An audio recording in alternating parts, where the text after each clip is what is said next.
Let's understand syllogism in this video as we solve typical questions. Question 1. What does the statement all A are B mean? Solution. All A are B means every member of A is contained in B. So A is a subset of B and every A belongs to B. Question 2. What does the statement some A are B mean? Solution. Some A are B means there exists at least one element that is both in A and in B. So the intersection of A and B is not empty. Question 3. What does the statement no A is B mean? Solution. No A is B means A and B are mutually exclusive. So their intersection is empty and no element belongs to both. Question 4. If all A are B is true, is some A are B also true? Solution. Yes. Provided A is non-empty, some A are B follows. Because if every A lies inside B, at least one A gives the sum relation. Question 5. Given all A are B, which common conclusions are valid or invalid? Now let's evaluate each conclusion one by one. Solution. Valid. All A are B itself. And some A are B if A exists. Some B are A may be true only if A has elements. Some A are not B is false, and some B are not A is not guaranteed. Question 6. If some A are B is stated, can some A are not B also be true? Solution. Yes.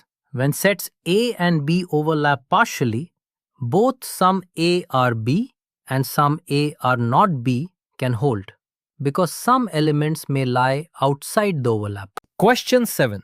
If no A is B is given, what follows about some not conclusions? Solution. A universal negative implies mutual exclusion. If the excluded class is non-empty, statements like some B are not A are true because B elements are not in A. Question 8. What general points must we remember when solving syllogisms? Solution. Accept each statement as given. Do not assume extra existence except where some implies at least one element. And do not let negatives overturn a direct universal relation. Question 9. In chained statements such as some A are B, some B are C, all C are D, which conclusions are valid? Now let's evaluate each conclusion one by one. Solution. From that chain, some B are D is valid, while some A are D and some A are C are not supported by the given premises. Question 10. With some A are B, some B are C, no C is D, which conclusions hold? Now let's evaluate each conclusion one by one. Solution. Given these, conclusions like some B are not D or some A are C are not valid because the premises do not support them. Question 11. For all A are B, all A are C, all A are D, no D is E, what are valid conclusions? Solution. Valid conclusions include some B are not E and some A are not E, and universal negatives like no C is E and no A is E also follow from the premises. Question 12.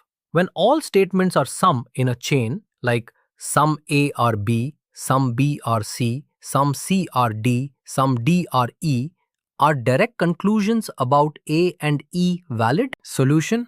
No. Such chains of sum do not give definite relations across the chain. So direct conclusions like some A are E or all B are D are not valid. Question 13. What is the complementary pair method for either or and neither nor conclusions? Solution.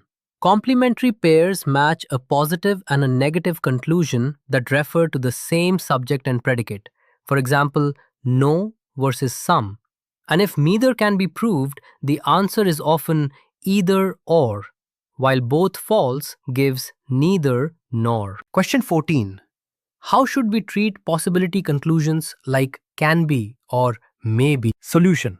Possibility words are weaker than categorical conclusions. If a possibility is not contradicted by the premises, it may be accepted, but it does not assert certainty. So, what do we learn overall? Know the definitions of all, some, no. Use diagrams to visualize sets, and follow the rules about existence and universals. Let us quickly remember. All means subset, some means overlap, no means disjoint, and chains of information must be checked carefully. Soft closing. Keep practicing these shortcuts on simple Venn or box diagrams, stay calm in the exam, and explore more practice questions on EduRev for guided practice.